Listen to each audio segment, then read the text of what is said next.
Ce geste de la prostration que tous les prêtres font au moment de la liturgie du Vendredi Saint est un geste de profond respect, de profond abaissement et de rappel de leur ordination.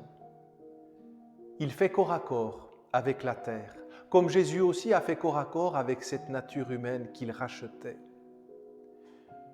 Nous avons vécu cette nuit un moment d'adoration devant l'ostensoir, devant le Saint-Sacrement.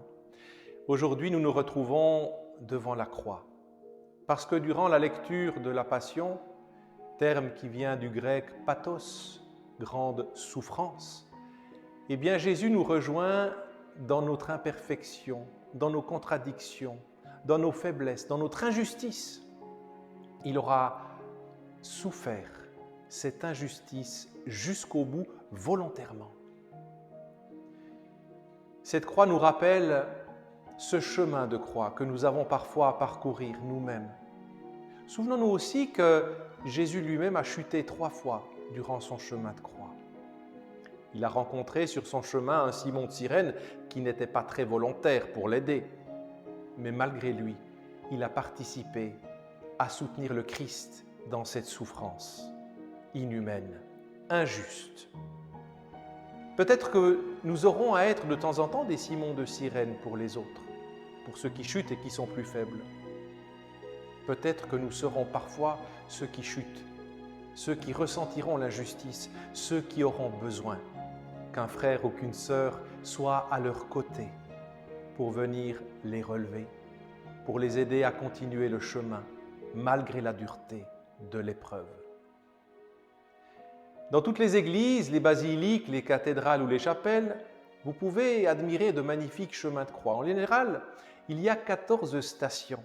La 14e est le dépôt de Jésus au tombeau. Et il y a quelque chose de très beau que j'aimerais vous parler aujourd'hui.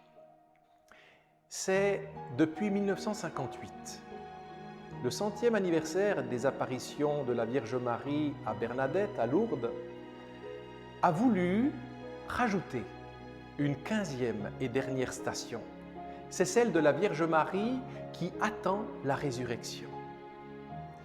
C'est magnifique parce que ça nous rappelle que dans notre chemin de croix, nous avons toutes ces stations à parcourir dans notre vie, mais surtout, nous devons garder en mémoire et en ligne de mire que la 15e station est toujours la résurrection.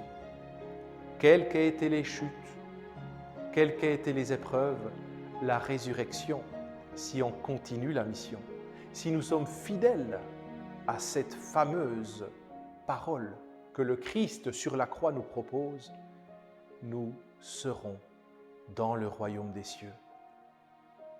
Frères et sœurs, je vous souhaite un beau vendredi saint et je vous dis à demain.